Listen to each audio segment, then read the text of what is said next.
are good and your mercy is forever. Oh, you are good and your mercy is forever.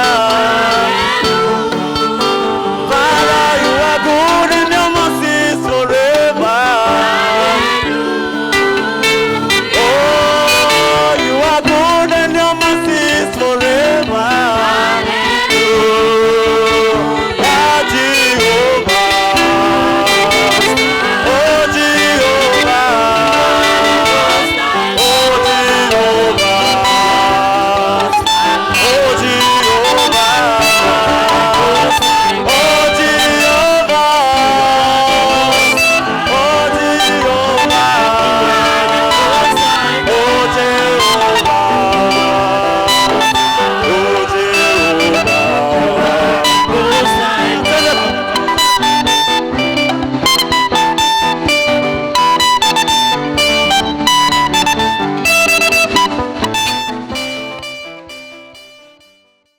Thank you so much, our praise and worship. I thank God for the new levels that He is allowing us to venture in each and every moment, and that is to His glory. Thank you so much, our viewers, wherever you are tuned in from. It is always humbling to know that you are there investing in the Word of God. Let us pray. We thank you, Lord, for your favor upon our lives, your favor that has really been there with us, and we are grateful for your favor has singled us out in various situations.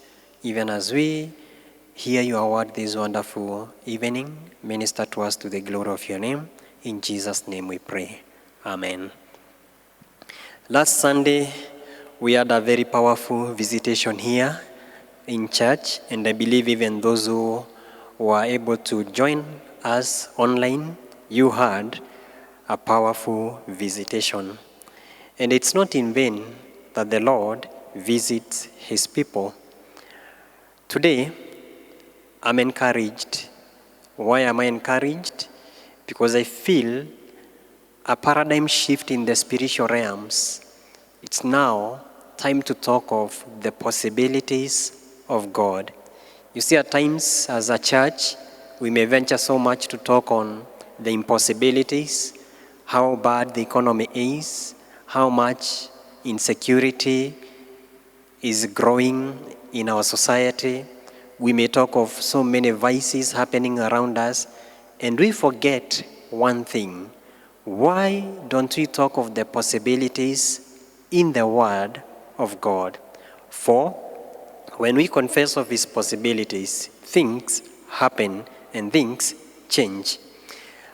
I still feel last Sunday's word lingering in my mind, and today I want to minister about placing Jesus on the right place. Placing Jesus on the right place. I'm reading from the book of Jeremiah, chapter 1, verse 4 to 9. The word of the Lord came to me saying, "Before I formed you in the womb, I knew you. Before you were born, I set you apart. I appointed you as a prophet to the nations." "Ah, sovereign Lord," I said, "I do not know how to speak. I am only a child." But the Lord said to me, "Do not say, I am only a child. You must go to everyone I send you to and say whatever I command you. Do not be afraid of them, for I am with you and will rescue you, declares the Lord." The Lord reached out His hand and touched my mouth and said to me, "Now I have put my words in your mouth." Now, we cannot operate under divine favor, though favor singles us out, without the word of the Lord in our hearts. Why? The word of the Lord in our hearts is the word that can operate in our lives. Yes, the Bible is the written word of God. Jesus Christ is the revealed word of God. But If there is any word that is going to be effective in our lives, it is the word that has moved from the Bible and it has landed and found a position in our hearts.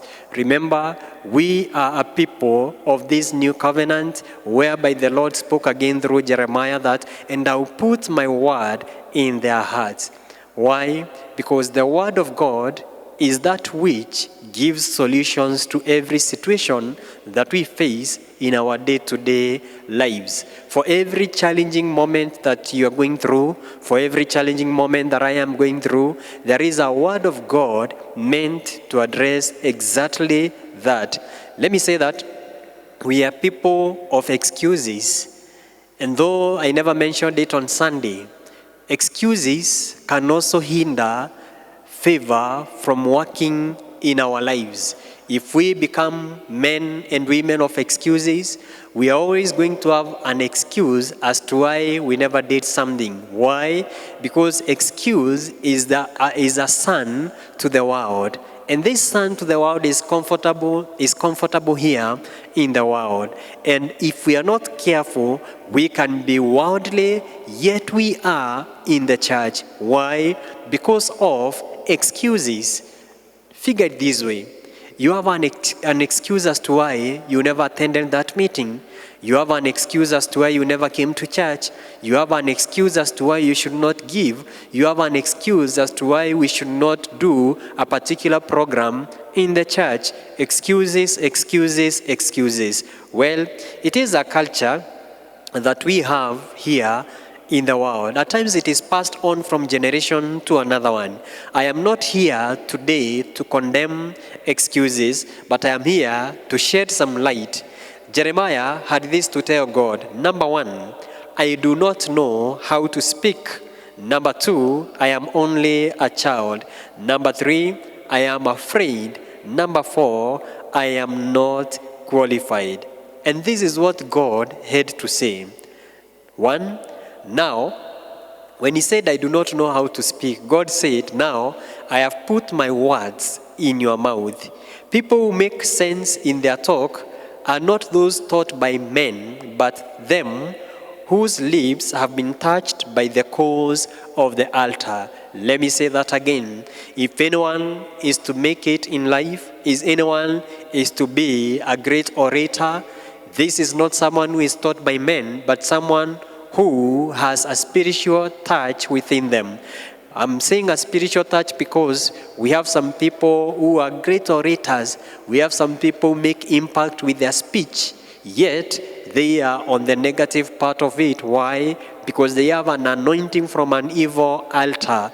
Well, if we can have an anointing from this altar of God which is streaming with life, I do not know whether we are sensing it, I do not know whether we are feeling it, but we are living in a very unique time whereby there is life on this very altar, whereby this very altar is addressing our needs, whereby this very altar, more than ever before, is streaming with an abundance of life. If we do not make it this season, then I do not know which other season we are going to make it. And I am praying to you as I am praying to myself that I am not going to miss out in this season, that the Spirit of God is going to keep on ministering unto me so that I may understand that which I need to do, that I will not miss out in the visitation that the Lord is pouring.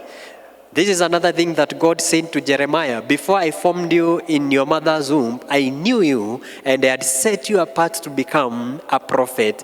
God did not know me and you because of our qualifications, but because he had a plan of qualifying us for his purpose. I'll say that again. It is not your qualification that made God know you.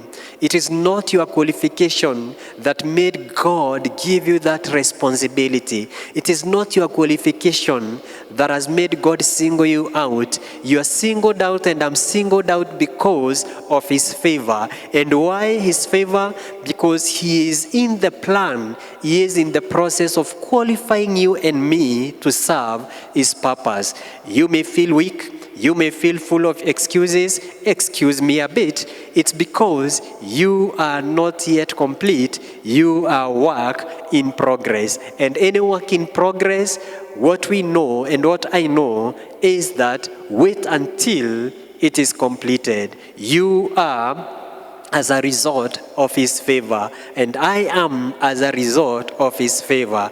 Well, whatever God is calling us to do, He's not calling us to do it because we have what it takes. He's calling us to do it because He has what it takes, and He just wants us to stand in the gap and say, Lord, here I am. Use me to serve your purpose. Number 3, God said to Jeremiah, do not be afraid of them, because I am with you and I will rescue you. I do not know what situation is causing fear around you. You may not have heard this voice before, but I pray that your ears be open to the voice of God speaking unto us, the voice that is saying, do not be afraid, because I am with you and I am going to rescue you. Whose report shall you believe? Today, God says to Jeremiah, today I've made you a fortified city. Of course, this is when Jeremiah talks about being not qualified. God says, today I've made you a fortified city, an iron pillar, and a bronze wall to stand against the whole land. Can you imagine that? One man against the whole land. What I'm driving at here is very simple. For every excuse that you make, God has a promise. For every excuse that you make, God has a promise. For every excuse that I make, God has a promise. And His promises are sure and amen in Christ Jesus. They are, because the promise is as true as the giver. We know Him as a promise keeper. We know Him as the Lord who does not lie.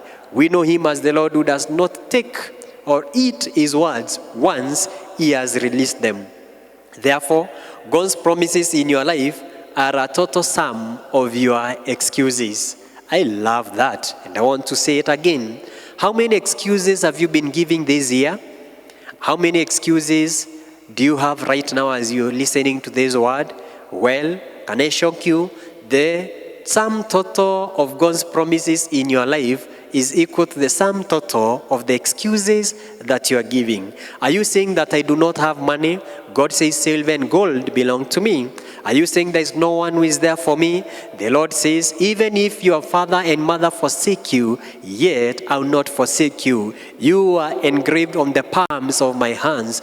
Are you saying that it's long overdue? The Lord says, in my due time, in my due season, I shall make it come to pass. I feel the anointing of the Lord once more in this place. I do not know what is happening unto you, but I know one thing for sure, that the heavens is backing you up. Just think about your excuses. Take them to God this wonderful night. Tell Him, God, these are my excuses. And I've heard your word that the promises you have for me, they are a sum total of my excuses. And therefore, translate your excuses into their promises. Let me give an illustration that maybe you've heard before, but I give it as I come to a conclusion. There was this preacher who was struggling to come up with a sermon. He tried in vain. He scratched his head and he felt like the heavens has shut on him. And then there was this 7-year-old daughter. And this daughter was now becoming a bother. Why was he becoming a bother? This daughter was becoming a bother because he's trying to make a sermon.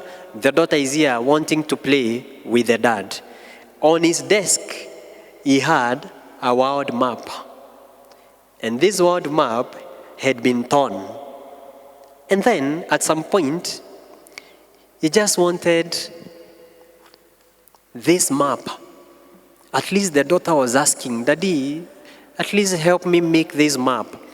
I know he was wondering, what do I do with this map torn into pieces? And then, when he started turning the papers, he realized a picture had been drawn. And this picture had been drawn, of course, before the map was torn into pieces. And this picture was the picture of Jesus Christ. And because the picture of Jesus Christ is very simple to put together, after he put together the picture of Jesus Christ, and then, of course, the moment he applied that sellotape, when he turned it, every country was in its right position. Is your life that way as I'm ministering to you this wonderful evening? It's very simple. Before you are torn into pieces, before that situation broke you down, before pandemic COVID-19 gave you a plate full of tears, served, of course, with pain, with regrets, Jesus had you in his mind. And I remember the song from the junior church. Of course, to me, it's more than that. He says, he's got the whole world in his hands. He's got the whole world in his hands. He's got you and me in his hands. He's got you and me in his hands. He's got you and me in his hands. He's got you and me in his hands. Before you experience that brokenness, he knew you. Just go, seek after him again. And as you seek after him, before you realize it, your world has come back together. And people will be amazed at what the Lord God is doing. This Friday, we are here. We are having a wonderful moment in the presence of the Lord. We are having a worship experience. And of course, we have a theme around it. And the theme is an amazing one. Why? We are tuning into the frequency of heaven through praises. Join with us this Friday, 6 p.m. to 8 p.m. And of course, on Saturday, 3 p.m. to 6 p.m. And on Sunday, you can't miss this Sunday. I feel it will be an upgrade of what God did last Sunday when we congregated. I feel the heavens ministering to us in the most unique ways that we've ever experienced before. May the Lord bless you. May the Lord keep you. May the Lord give you joy. May the Lord wipe away your tears. May the Lord establish you. May his faithfulness be revealed unto you, even as his promises takes over your excuses, in the name of the Father, the Son, and the Spirit. Shalom. Wakuabudiwa, wakuheshimiwa ni wewe Mungu, wakupewa sifa na utukufu ni wewe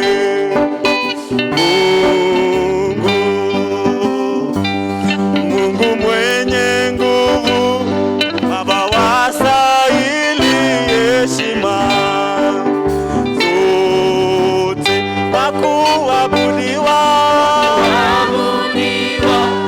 wakuheshimiwa ni wewe, wakupewa sifa na utukufu ni wewe. Mungu we, Mungu mwenye nguvu, Mungu mwenye wastahili heshima zote, hakuna mwingine wa kulinganisha na wewe, wakuabudiwa, wakuheshimiwa ni wewe, wakupewa sifa